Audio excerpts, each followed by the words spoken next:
Hello viewers, Hazra calligraphy में आपका इस्तकबाल है। आज के इस वीडियो में मैं बॉल पेन से उर्दू लिखाई किस तरह से की जाती है और साथ में उर्दू किस तरह से पढ़ते हैं इसकी मश्क करने जा रही हूँ। वीडियो पसंद आए तो लाइक, कमेंट और शेयर करना ना भूलें। अगर कज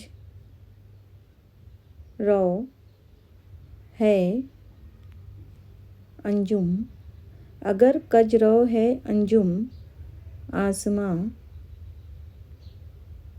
तेरा है या मेरा, आसमां तेरा है या मेरा, मुझे फ़िक्र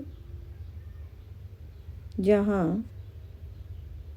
क्यों हो, मुझे फ़िक्र जहाँ क्यों हो, जहाँ तेरा है या मेरा, जहाँ तेरा है या मेरा। अगर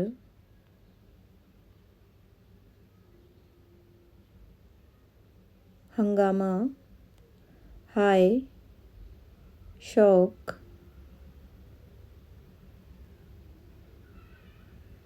से है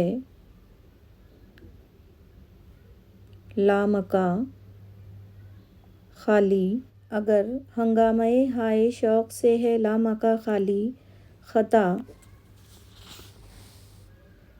किसकी है या रब, ला मका तेरा है या मेरा। Thanks for watching my video.